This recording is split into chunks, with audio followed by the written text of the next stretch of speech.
Today, Robert F. Kennedy Jr., independent presidential candidate and longtime health freedom advocate, has just made headlines with a bold new claim about artificial intelligence. According to Kennedy, AI is on the verge of transforming how the Food and Drug Administration operates, specifically how it approves new pharmaceutical drugs. He says AI will soon be approving new drugs at the FDA very quickly. It's a futuristic claim that opens up a Pandora's box of promise and peril. Now, imagine a world where a drug that typically takes 10 to 12 years to reach the market is approved in just days or weeks. But what does that really mean for the safety of our medications? And more importantly, who or what gets to decide what's safe for us to put into our bodies? But here's the catch. If AI starts approving drugs faster than ever before, what happens when it gets one wrong? Stay with us, because by the end of this video, you'll understand why Kennedy's claim could either revolutionize medicine or lead us into one of the most dangerous experiments in modern health history. RFK Jr. made these remarks during a recent interview where he discussed the transformative role of artificial intelligence in government institutions. The FDA, a historically cautious and highly bureaucratic agency, has long been criticized for its sluggish pace in approving new treatments. Kennedy argues that with AI, this entire process could be turbocharged. It's a statement that has stirred excitement among tech enthusiasts and sparked concern among medical ethicists. Let's break this down. The FDA currently requires a rigorous multi-phase process for approving new drugs. It starts with preclinical testing, moves on to 3 phases of clinical trials, and includes numerous rounds of data analysis and review. This process is expensive, time-consuming, and highly human-driven.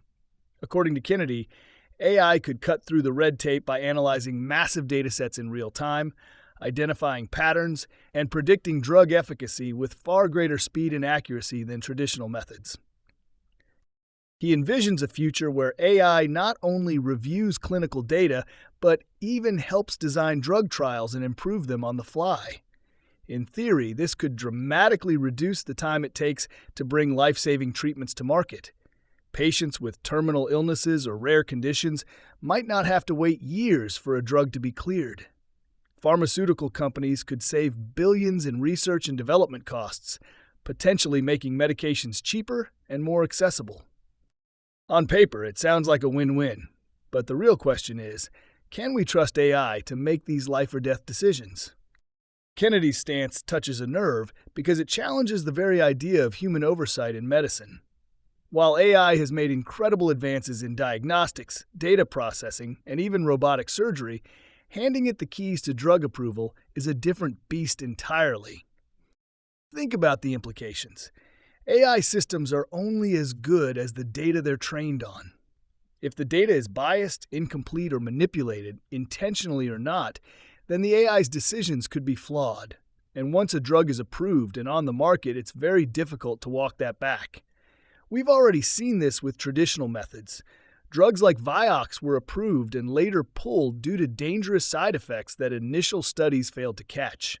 Imagine that mistake happening at the speed of AI. Kennedy also raises a broader point about transparency.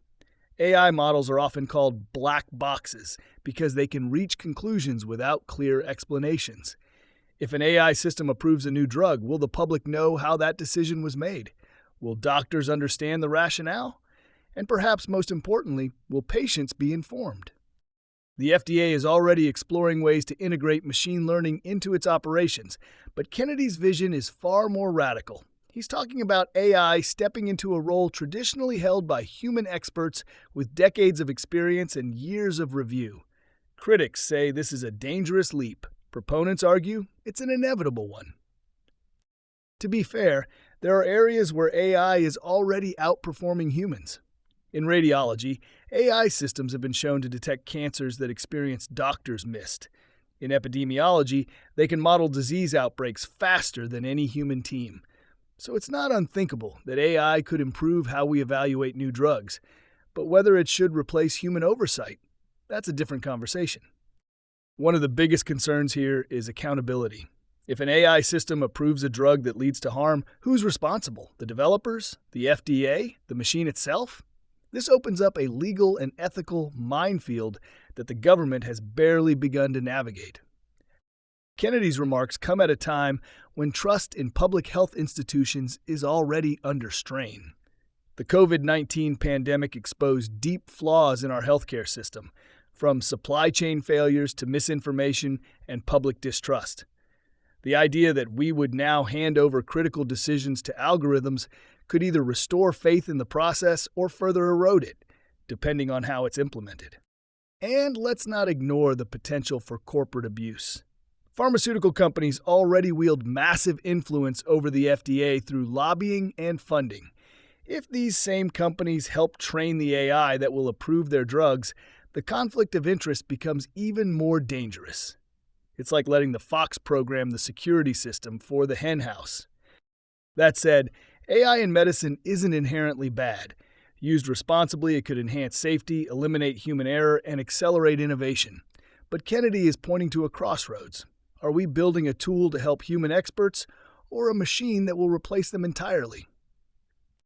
Kennedy's statement has also sparked political ripples. It taps into growing anxieties around automation and AI taking over critical industries.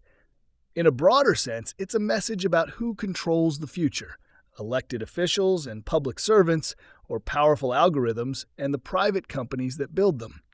His comments have also drawn attention to the role of regulatory reform.